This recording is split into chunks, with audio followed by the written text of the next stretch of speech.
Hello, this is Dr. Grande. Today I will offer an update on the case of Charlie Cook and Tyler Robinson. First, I'll look at a brief background of the case. I've covered it a couple of times.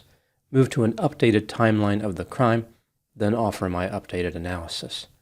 Charlie Kirk was a conservative political activist and social media influencer. He would often travel to college campuses and participate in structured events where he would have conversations with students. An organization he founded called Turning Point USA would actively promote conservative values to college students and was considered to be a significant force in the world of U.S. politics. Now moving to the timeline of the crime. On September 10, 2025, Charlie Kirk was speaking at Utah Valley University in Orem, Utah. At 12:22 p.m., during a conversation with an audience member about transgender mass shooters, Charlie was shot one time in the neck by a sniper and was later declared dead.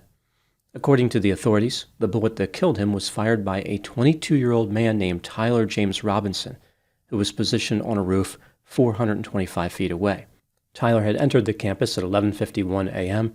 He kept his head down and walked with an unusual gait, consistent with having a rifle in his pants. At 12:15 p.m., he made his way to the roof.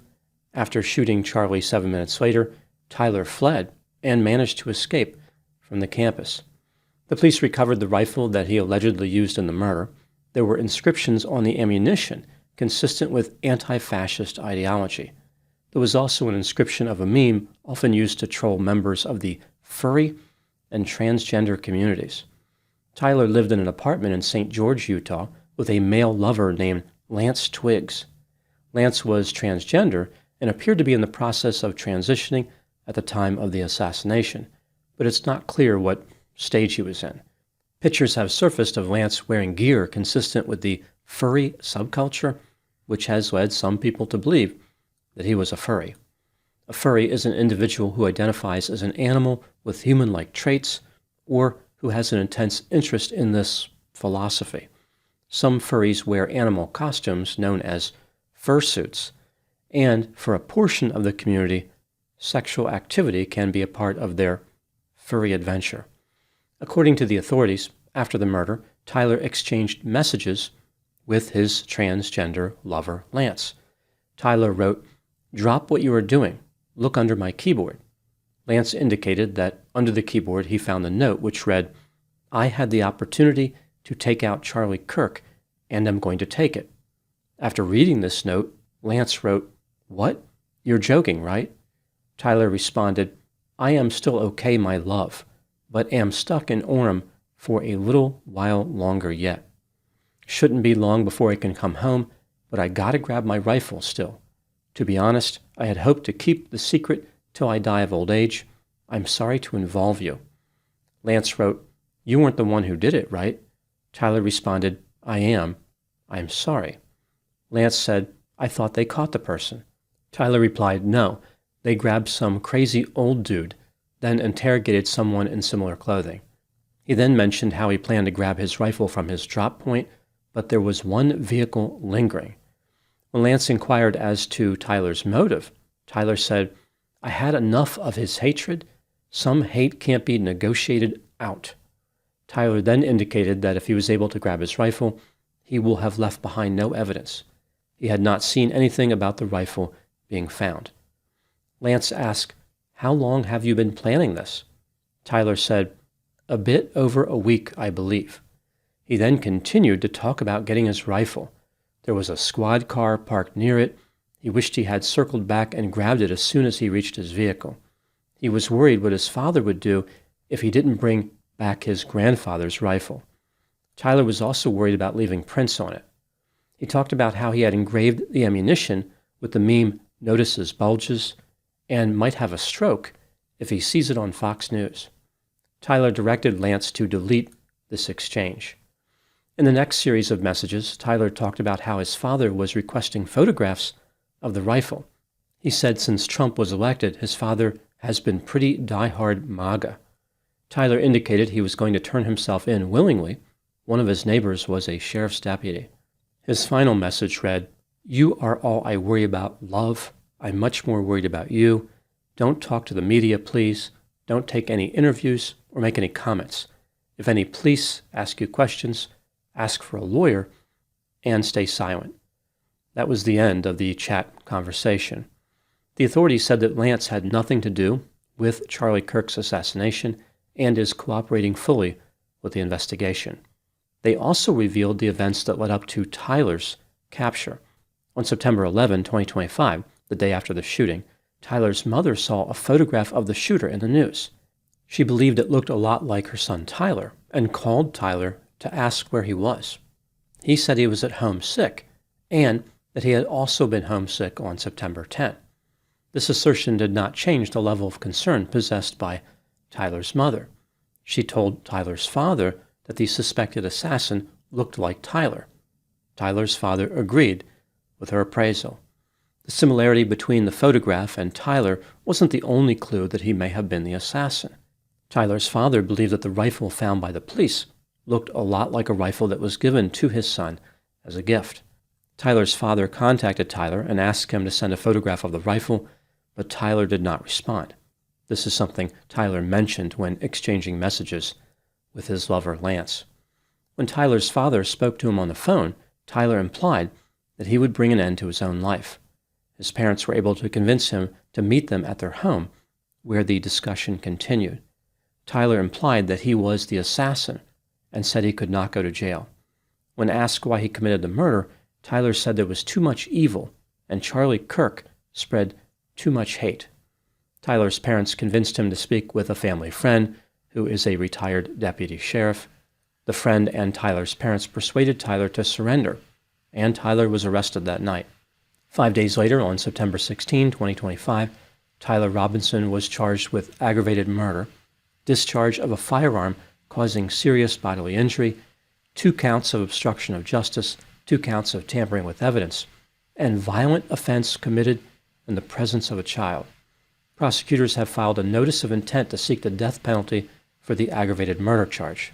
Lethal injection is the primary method used in Utah, but if the state experiences any problems with that method, like a shortage of drugs or something, they are permitted under the law to use a firing squad. Now moving to my analysis. Here are my thoughts on a few areas that stood out to me in this case. Item number 1. Tyler tried to get away with the murder and told his lover that he hoped to keep his homicidal behavior a secret until he died of old age.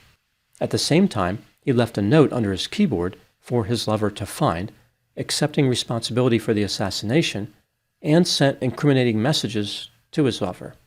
This doesn't seem like a good plan for someone trying to get away with murder. Tyler told his parents that he could not go to jail, but then quickly surrendered and is now facing life in prison or execution. There is the sense that Tyler does not appreciate the consequences of his behavior. He does not understand how he is in a lot of trouble. I believe there was a part of Tyler who wanted to get caught. He was looking forward to taking credit for killing Charlie Kirk. He couldn't even keep his secret for a few hours. Maybe Tyler tried to get away with the murder to leave himself options, but he knew all along his arrest was likely. Interestingly, now that he is in custody, Tyler is not talking to the authorities. Perhaps facing a severe penalty, like life in prison or execution, was not as much fun as Tyler had hoped.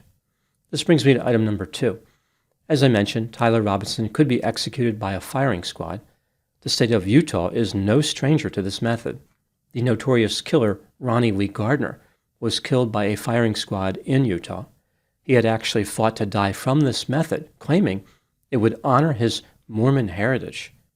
On June 18, 2010, Ronnie was positioned in front of 5 anonymous volunteers who were holding rifles chambered in .30-30 Winchester. 4 of the rifles were loaded with live cartridges, and 1 was loaded with a cartridge fitted with a wax bullet. At 12:15 a.m., the volunteers shot Ronnie in the chest from 25 feet away, killing him. To celebrate this amazing accomplishment, the volunteers were given a commemorative coin. Now they can gaze upon those coins any time and contemplate their astounding bravery. They can say things to each other like, "Hey, you remember that time we shot a guy who was strapped to a chair? Good times." Tyler Robinson is going to have a lot of time on his hands to contemplate his fate. He was raised in a Mormon family, but I imagine a firing squad would not be his first choice to celebrate his Mormon heritage. He would probably be happier not being the focus of a commemorative coin. Item number 3. The assassination of Charlie Kirk has generated a tremendous amount of interest. Many people are trying to figure out what motivated his alleged killer, Tyler Robinson. Some people are worried that the United States is on the brink of civil war, or at least a new era of frequent political assassinations. They believe that identifying Tyler's motive might be the key to turning the ship around. There is the sense that a lot is at stake.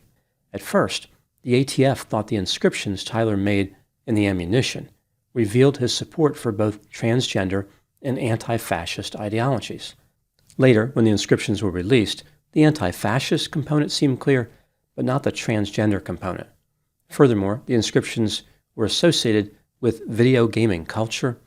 It's possible that Tyler was not trying to communicate an alignment with any specific ideology. Rather, he made the inscriptions based on memes that he was familiar with. This was regarded as a setback in terms of determining Tyler's motivation. Now, more information is available in the form of statements Tyler's mother made to the authorities. She indicated that her son Tyler had become more political in the last year or so. He started to lean more to the left and became more pro-gay and pro-trans rights oriented. In a conversation prior to the shooting, Tyler mentioned that Charlie would be holding an event at Utah Valley University and accused Charlie of spreading hate. When considering Tyler's political shift and pairing it with the fact that Tyler lived with a transgender lover, the theory that he was motivated by the transgender ideology seems to be plausible. This brings me to item number 4.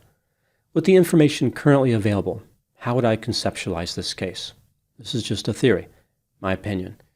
Charlie Kirk was not a fan of the transgender ideology and would sometimes speak out against it. Tyler Robinson had adopted a lifestyle consistent with this ideology in the sense that his lover was transgender. He came to view Charlie as an enemy, someone who was judging his lifestyle, or at least the lifestyle of his lover. It's also possible that Tyler viewed the situation as more existential, like Charlie's statements and the support he received could jeopardize the very existence of the transgender ideology. Tyler grew to hate Charlie and believed that he needed to do something about him. He justified his desire to kill by claiming that Charlie was spreading hate. Tyler was positioning himself as some type of hero, a person battling the forces of free speech and open dialogue. It's possible that Tyler was insecure about his adoption of the transgender ideology. The judgment directed at the community by people like Charlie Kirk was too much for Tyler Robinson to handle. He was vulnerable, petty, vindictive, immature, and overly sensitive, not really sure of himself at all. Tyler may have been motivated by a desire to defend his lifestyle. It's also possible that Tyler was thinking about the larger picture. He wanted to elevate himself to a wider group of people in that community, like Tyler was some type of champion fighting for his people. Either way, Tyler absolutely believed that he was correct. He was 100% confident that Charlie was wrong about the transgender ideology. What's so frightening about this case is this level of confidence. There was no reasoning with Tyler. Now moving to my final item, number 5. When political violence occurs, both sides try to deflect blame from their own belief system and assign blame to the other side. In this case, some people have looked at the conservative values of Tyler's family and said that being raised conservative must have contributed to Tyler's hate. Others have looked at Tyler's appreciation for the transgender ideology and placed the blame there. In this case, I believe that Tyler adopted a political position on the extreme left, and this formed at least part of his motive.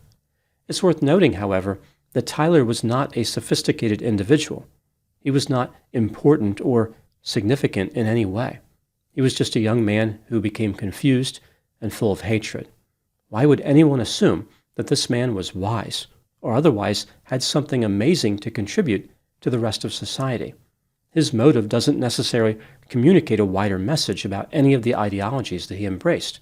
Rather, this is about how he interpreted those belief systems. It is important not to generalize. Today, a man inspired by the left may commit a crime. Tomorrow, maybe it's a man inspired by the right. The day after that, who knows? There will always be someone who justifies committing violence based on political beliefs. I think one of the keys to reducing political violence is the widespread and universal rebuke of this behavior. That is the real problem with this case, the real danger. Many people have celebrated Charlie Kirk's demise and perhaps inadvertently encouraged the next killer, whoever that might be. If violence against political figures becomes normalized, those who callously celebrate death will suffer along with everyone else. Those are my thoughts on the case of Charlie Cook and Tyler Robinson. Thank you so much for watching. I'll talk to you soon.